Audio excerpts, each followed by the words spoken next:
Davy, I'm awesome. Welcome to Davy's Awesome Wrestling, where I review wrestling things all from the perspective of a fan, not an insider. This past week we had WWE Survivor Series WarGames 2025, live from San Diego, California, my birthplace. Let's get into it. The opening match was the women's WarGames match.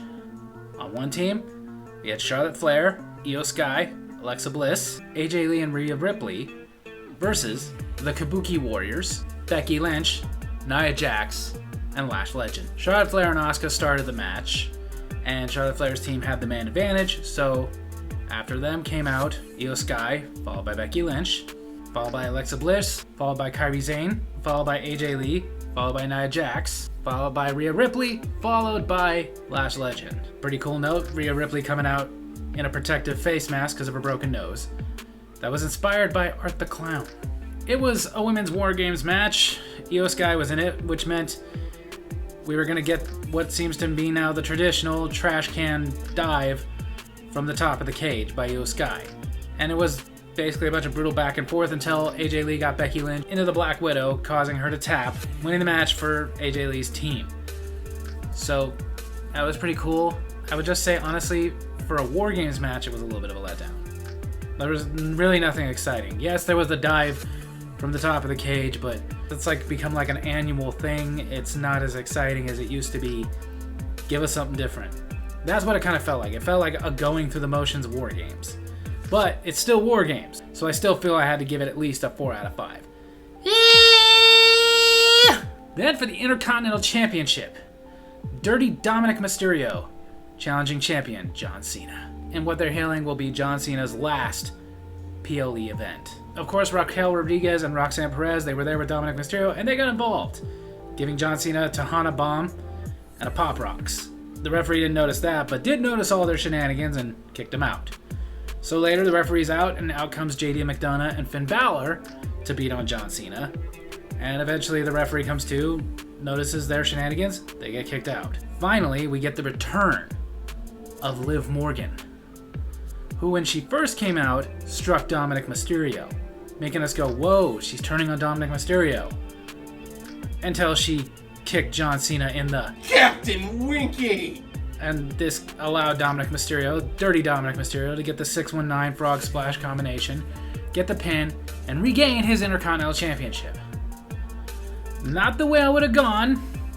I'll get more than that later, but ultimately this was a really good match with some really good storytelling.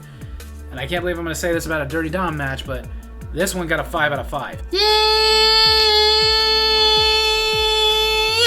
Then, for the Women's World Championship, Nikki Bella challenging Stephanie Vaquer. It was good. But at no point did it feel like Stephanie Vaquer was in any real threat of losing her title. And I'll get more into that in a little while. I mean, there were some cool things like her doing a devil's kiss onto the table onto Nikki Bella. And of course I'm having to comment how Michael Cole had the best seat in the house for that. And then she did another devil's kiss in the ring, then did her spiral moonsault thing, got the pin, got the win, retained her Women's World Championship. Which, watching this match, that was definitely the way to go. But I would only give this one a 3 out of 5. Yeah! In the main event, the men's WarGames, with the teams of CM Punk, Cody Rhodes, the Usos, and Roman Reigns, versus The Vision, Drew McIntyre, Logan Paul, and Brock Lesnar. It started with CM Punk and Braun Breaker. Braun Breaker's team having the main advantage, so he was followed by Drew McIntyre, who was followed by Cody Rhodes, who was followed by Logan Paul, who was followed by Jimmy Uso, who was followed by Bronson Reed, who was followed by Jey Uso, who was followed by Brock Lesnar, who was followed by Roman Reigns. It was a really good WarGames match.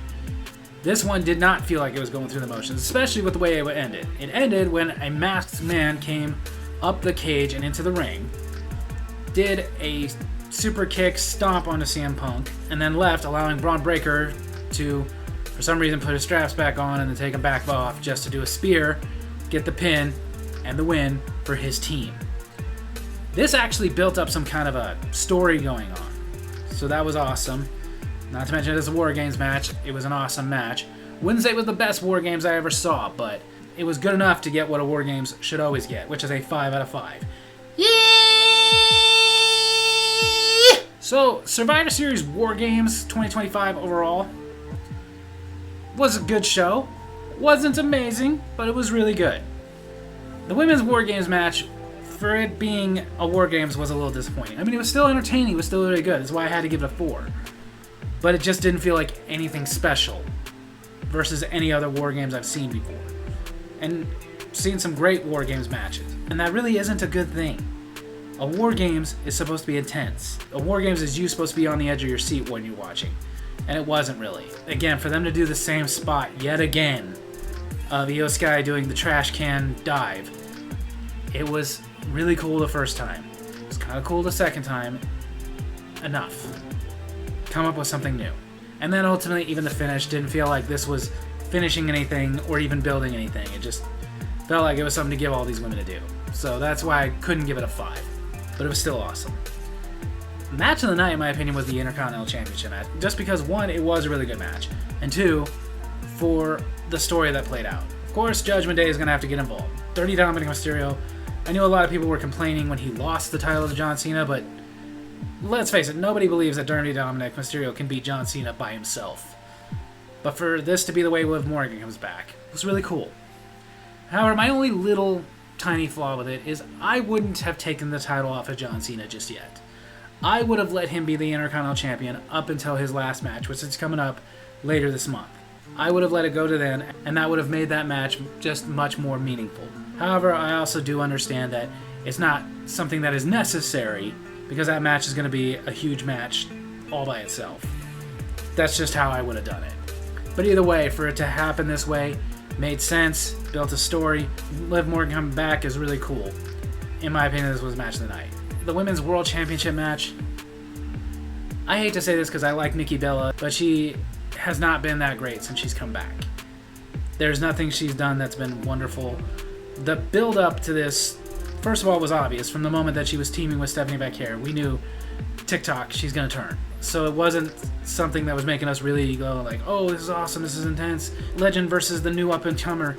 No, it was more like, oh, okay, they're going to fight, and hopefully they can have a great match. Kind of was hoping that Stephanie Becker could pull that out of Nikki Bella, but it wasn't great. It was just okay. And like I said, there was no point that I was like, oh, Nikki Bella might win. Didn't happen. And didn't build anything. The match itself felt like they just did it to put a third match on there. But then the men's WarGames was a great way to end the night. It did build up to stuff.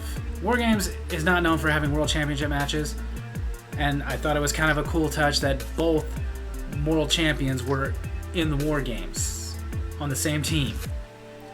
I think the only way that could be better is if both champions were in a WarGames on opposite teams.